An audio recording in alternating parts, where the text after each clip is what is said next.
Hey guys, so this was not the video I had planned for today. I had planned a different video that didn't work out. And then I thought, well, I haven't done a garden tour in quite a long time. And I thought this is the perfect time of year to get started with a garden tour. Now, please let me know. I would like to know from you guys how often you would like garden tours. Would they be helpful more often so you can kind of keep track of what's going on here and maybe kind of compare it to what you've got going on? I will also tell you that because this was a last minute decision, this garden has not been primped or prepped or polished, none of those P's. And so you're going to see things how they look right now in real life. And I'm hoping that helps you understand that there's really no gardener who has it all together. I definitely don't. I got way too much going on here to have everything perfect all the time. Nothing's perfect. So back to what I was saying, then we'll get the tour started. Let me know how often you want the tours, what you would like me to show in the tours, how long is too long, how detailed you want me to get, all that stuff. Please let me know in the comments. All right, let's get started here on the top tier. Now, right now we're in the Mediterranean garden, which is where the main vegetable garden is. Now, if you're new here and you're like, Mediterranean garden, it's been my dream my whole life to have a big enough property where I could have themed gardens. And so right now we're starting with the Mediterranean garden, the tropical garden, and the English cottage garden. We will be putting in a formal English garden, and we will be putting in a Japanese garden. But right now, Mediterranean is the most done, followed by cottage. So if you've just been watching over the past few days, you're familiar with the herb garden. I put in the 4 lavenders, and I have 5 artichokes, and then we've got an assortment of lavender and sage and rosemary and oregano, and I cut them all back because they were getting way too overgrown. I've got a bare spot over here. I'm not sure exactly what I'm going to be putting in there. I've got 2 large plants of Gara here, and this is really kind of overgrown, and it's not an herb, so I'm not even sure why it's here or why I put it there. It might be leaving, but right now at least it's something. So once I fill this area, I'll worry about them. Now, we're going to be putting some gravel in here, some tan gravel. Now, before we moved in, there was some gravel mixed with wood chips, but I do like that color, and the size probably a little smaller, but that's going to be the mulch for this entire bed. I want you guys to look at this pyracantha here, covered in flowers.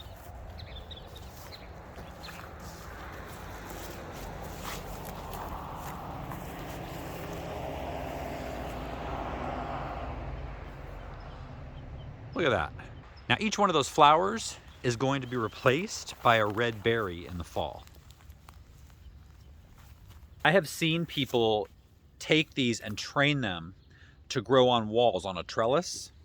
So I'm actually going to take cuttings of this once it stops blooming and starts putting out new growth. And this large blank wall over here, I would love to train them all to grow over it in a lattice form. So most of the year it'll be green. In the spring you got the white flowers, and in the fall and winter you've got the red berries. Oh, and I was probably going to be putting a Italian style fountain here. That's what the blank area is for. And then putting something underneath it. Out here we've got the Farm Daddy coming right along. This celery is pretty much ready to harvest, I believe, at this point. And we had a 3rd orange tree that did not feature in the video yesterday. These lavender that I transplanted into these pots. Did some pruning on this one. Had an extra one that I put in this pot. Potted up some different kinds of mint. I've been busy. Now all of this here is going to be flattened out, and there's going to be gravel here as well for the path. Eventually, I would like a big olive tree in this corner. And then here on the corner of the house, we've got a Don Juan climbing rose. It's a really pretty red rose, and it's got a really strong scent to it. Then along this wall on the upper terrace, we've got our espaliered fruit trees. Did a video on that a few weeks ago. We've got a Dorset golden apple. We've got a Fuji apple. And we've got a black mission fig. So more on this top terrace here. If you watched a video about a month ago, I had sowed cucumbers all along this back row. And a few of them I saw come up. And then I saw stumps of cucumber seedlings that had been eaten by something. Most likely a ground squirrel, maybe a bird, probably a squirrel. So I have more. I started indoors this time.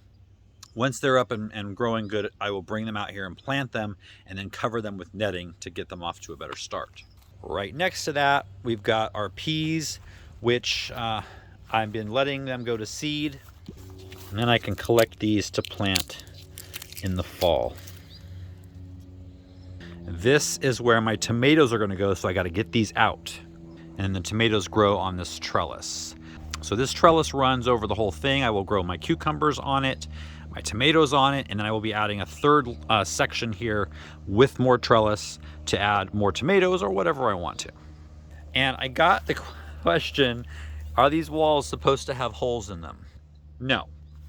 I haven't put the capstones on most of this because we're still working on the walls over here, and I don't want to have to pull up any capstones because they're put on with strong adhesive, because I don't know exactly where they're all going to line up when all is said and done.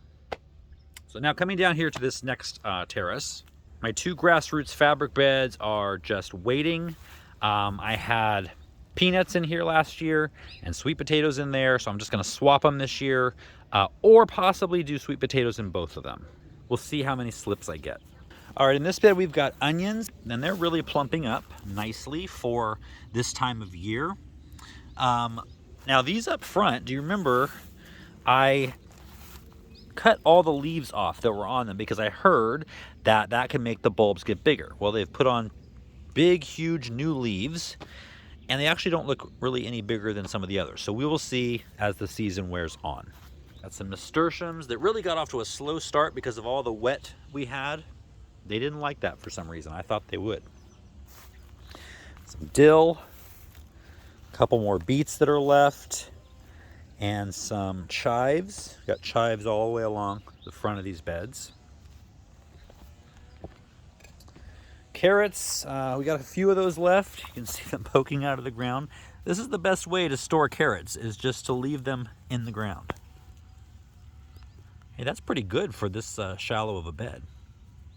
This is the dunha squash. It's a zucchini type squash. And then we've got some calendulas here. We've got 2 yellow squash. This is, what's the variety of this?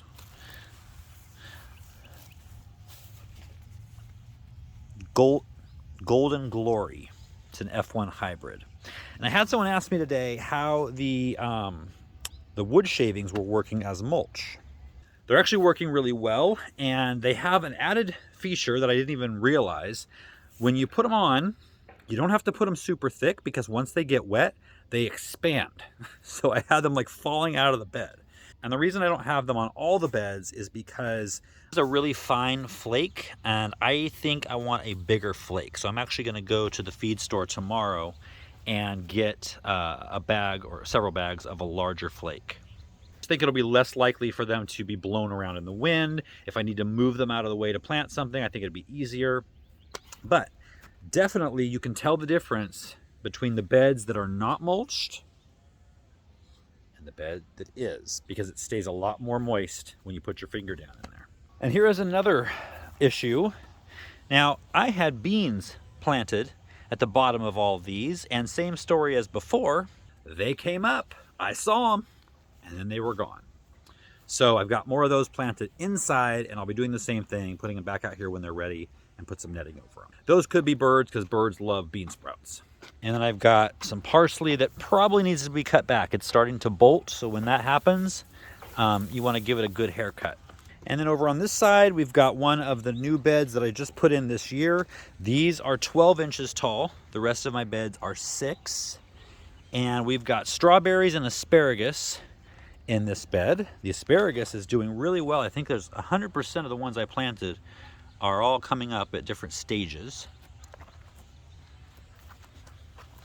And I see a red berry right here. Moving down to the next terrace, we've got asparagus along the back, and I'm leaving this open to put some longer carrots because Again, it's 12 inches high. I can put longer carrots than in the other beds. And here we've got some lettuce. We've got just some leaf lettuce, and we've got some romaine lettuce. And these are green onions, or salad onions, bunching onions, whatever you want to call them. A couple of calendulas. These are leeks. And we've got an overgrown mass of arugula that I really want to take out because they're covering this path, but man, do the beneficial insects love these flowers. So I'm going to leave them for a little bit longer until I can't stand it anymore. And then right here we've got fennel. And many of you were saying that you never had fennel before. And the seeds, you know, are used to flavor different things. The leaves smell like licorice. But what I love are these, you wouldn't call them bulbs, I guess, but whatever these thick bases are. A really great way to cook these is just cut off all the leaves, so you just have that big base piece. Kind of toss it in some kind of fat, and then roast them with some salt and pepper. So delicious. They've got this anisey, roasted root vegetable flavor, like all rolled into one. If you've never tried it, try it. So past there, we've got some more green onions, and we've got turnips. This is my first year growing turnips. They're starting to bolt. Let me know, because they're ready to pull. I'm going to pull one right here.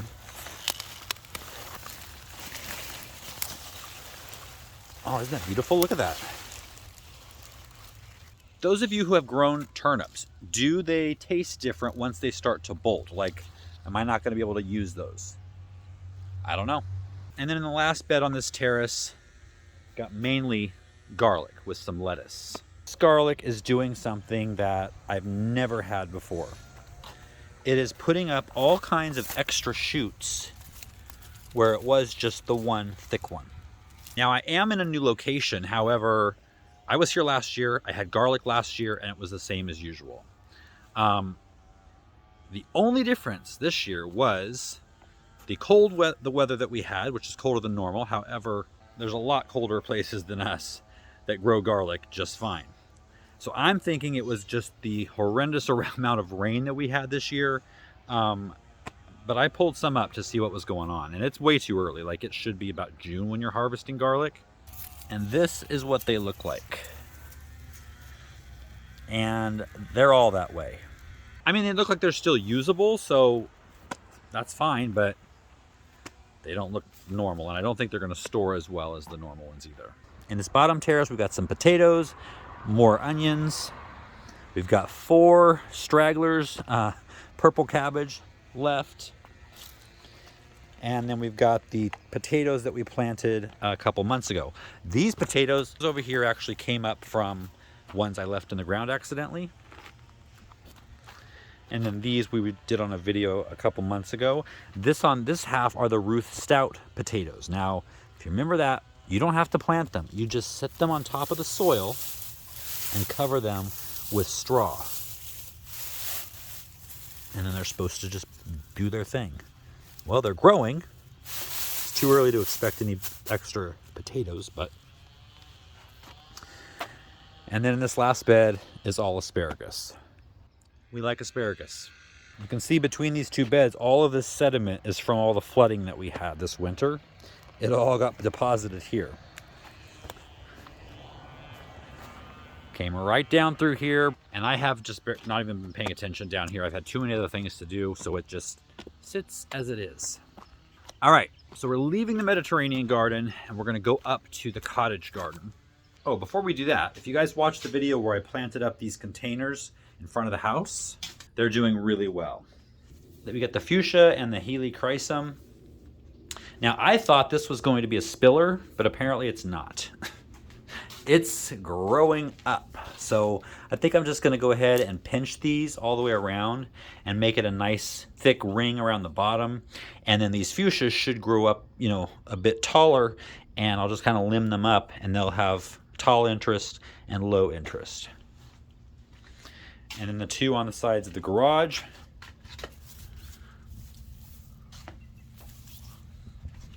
I would love to be able to remember all these names, but I'm just going to put them up on the screen. This is Nemesia, the yellow and the white. This is a dwarf Italian cypress. And this, I cannot remember, but the flowers are I just love them. In this bed right here, I just gave the Dusty Miller a trim. That Dusty Miller's been there for 1.5 years. Right after we moved in, I put that here for our Christmas display. We had ranunculus here last year, and these two came up, and I didn't have the heart to take them out, so there they are. And now for the cottage garden. The cottage is coming along. I expect it to be done and roofed within the month. And again, this is a construction zone / garden, so just bear with me. This sunflower came up volunteer. It was the only thing growing out here other than succulents. So I did some planting out here, the seedlings that I grew, and most of this bed, I mean, it's pretty full. Once these all fill in, it's gonna be full. This here is a redbud tree. This is a David Austin Rose, Olivia Rose Austin, and we've got some color showing.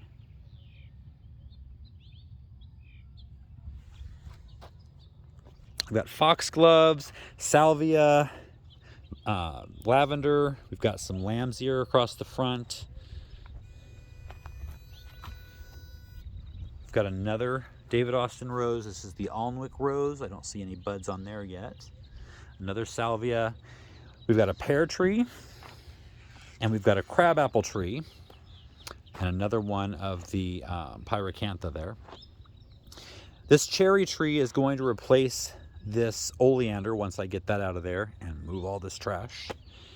And we've got a couple of more David Austin roses. One is a climbing rose called Wallerton Old Hall. That's this one here.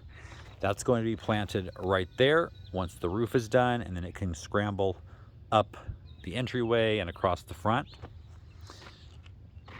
If you notice, we have some thatch on here. Take a look at that.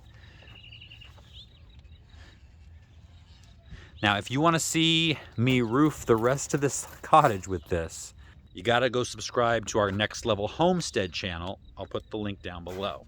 I have dahlias where all these stakes are. Over on this side of the path, the daffodils are finishing up. They've been blooming for 2 full months. Amazing. And then the muscari are finishing up as well. There was a whole carpet of purple under here. Another David Austin Rose, Vanessa Bell. We got one little bud right there on top. And then a line of dahlias going down the back where you see those stakes. And some lath and a stucco bag. Pay no attention to those. Now our sweet peas, it's been a while since we planted these, and they just, like today, I noticed, have put on maybe an inch or 2 of growth. So they're taking their own sweet time, and I'm really wondering if they're going to make it up this teepee before the hot weather comes to kill them. And of course, you don't want to cut these daffodil leaves off until all of them look like this. I know it's annoying, but they have to have that energy go back down into the bulb if you want flowers next year. You can, though, you can deadhead them. You can take off the spent blooms. Mixed in with all those daffodils, we've got a lot of really healthy looking bearded iris there, here, and here, and there, all along this path. So in a month or so, you should have a lot of beautiful, big bearded iris. Another David Austin Rose and Boleyn. We have some buds.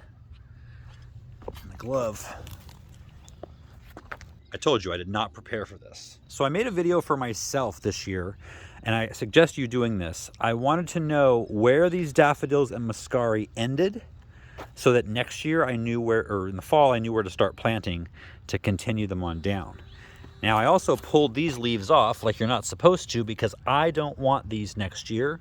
So I also made a note of where they started. They were double daffodils, which were pretty, but the head on them was so big that they just immediately, as soon as they opened, they fell over onto the ground. So with that video, I will know where to start planting next year and which ones I need to dig up. And now right up here, we have a cherry tree and another pear tree and another redbud tree right here. So every spring, this entire area is just gonna be filled with blossoms. It's gonna be awesome. So I did have another David Austin rose right here, but I realized there was hardpan under there and it got a little flooded with all the rain. So this is it right here. However, apparently David Austin has a 5-year guarantee on their plants. So I got a refund because I wanted them to replace it, but they were already out of that one. So I'll get it next year. So I finished the garden up to about there. Now I've been adding all of these log borders, and I need to smooth all this out. I need to take out that stump there. I need to get rid of that agave up there. It's definitely dahlia planting time, and a lot of dahlias are going to be in here along with other perennials and annuals. Back here against the chicken run, we've got 3 climbing roses. These are not David Austin. These are Lowe's clearance roses. I forget the name, but I will put them on the screen. There's a lot of little buds on here. So these look great. You look great too. So all 3 of those will climb up the run and maybe a little bit on the top, which will be great. It'll give the chickens some shade in the summer, and it'll be beautiful. All right, so right here, walking along this path, this entire area after the construction is done is going to be an herb garden, and this is more medicinal type herbs, because if you lived in a cottage like this in the 1600s, that's what you would have growing right outside your door. And then right over here, this is going to be a small vegetable patch, and so the flowers will come up to here. They're going to be all in here, and then in this area, I'm going to have this area bordered by espaliered apple trees. So it'll make like a nice little fence of leaves and blossoms and apples. And then up here against the fence are the berries that we put in a couple months ago. Got some blooms on there. So we've got thornless blackberries. We've got blackberries with thorns. These are olali berries, which is the ones I grew up with. And then we've got some raspberries starting to grow. Now here along the driveway, we've got our blueberries. We double potted these. I did a video on that back in probably January or February. And they're doing well. The pansies aren't doing as well as the blueberries are. The blueberries are insulated in that center pot. The pansies aren't as well. Those are okay, but some of these are looking a little bit dried out, and that's because they are. I thought these drip lines were on, and apparently they weren't. So after the rain stopped and after the cool weather went away, they started to dry out a little bit. But I fixed that yesterday, and the blueberries are looking great.